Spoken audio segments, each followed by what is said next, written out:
Welcome to this video on financial ratio analysis presented by Rachel Capacite. In this video, we will explore the purpose and methodology of financial ratio analysis. Financial ratios represent the mathematical relationship between different accounts on a company's financial statements. They are most effective when compared over multiple time periods. Financial statement analysis serves several key objectives, including evaluating profitability, liquidity, asset utilization, and debt leverage. Liquidity refers to a firm's ability to meet its short-term financial obligations as they mature. Using data from 2015, we calculate a current ratio of 2.23. This indicates the firm had 2.23 pesos of current assets for every peso of current liabilities.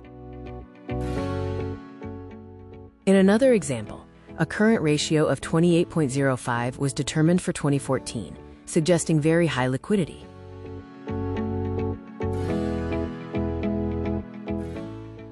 Applying this to 2015 data, we find a quick ratio of 1.11, indicating the company maintains a level of liquidity even without relying on inventory sales. The 2014 data yields a quick ratio of 1.13, showing consistent liquidity performance across these 2 years. Looking at the alternative 2014 dataset, the quick ratio is calculated at 26.19, demonstrating high liquidity. Finally, the 2015 quick ratio for this set is 24.19, confirming the company's strong ability to meet short-term obligations. Using 2015 financial data, we calculate a cash ratio of 0.27 to 1, which suggests the company may not be fully liquid. Looking at the 2014 data, the cash ratio is 0.30 to 1. Similar to 2015, this ratio indicates the company is not liquid in terms of cash on hand.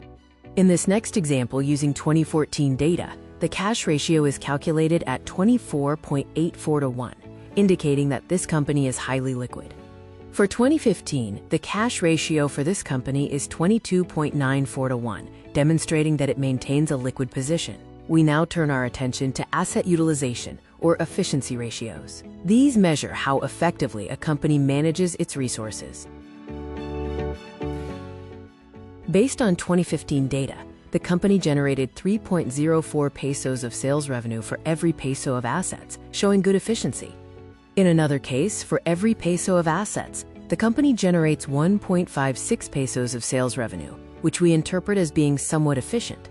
When the asset turnover is lower, such as generating only 0.33 pesos of sales per peso of assets, the company is considered less efficient.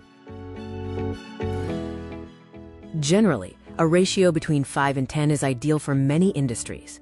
A low ratio might indicate overstocking or weak sales, while a high ratio suggests strong performance.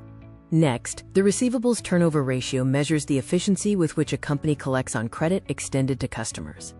In this 2015 example, the company collected its receivables 9.94 times during the year, which is a positive indicator of collection efficiency. Finally, we consider debt utilization ratios, which allow us to evaluate the overall debt status and leverage of the company.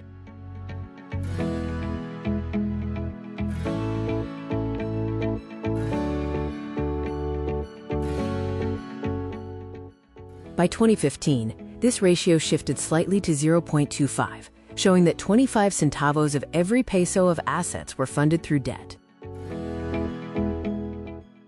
In 2015, for every peso of equity, the company had 1.44 pesos provided by creditors. A ratio between 1 and 1.5 is generally considered healthy. In 2014, the company's debt-to-equity ratio was 1.57, meaning 1.57 pesos were borrowed for every peso of equity. High debt-to-equity ratios suggest that a company is heavily financing operations through borrowing, which can increase risk but also provide tax advantages.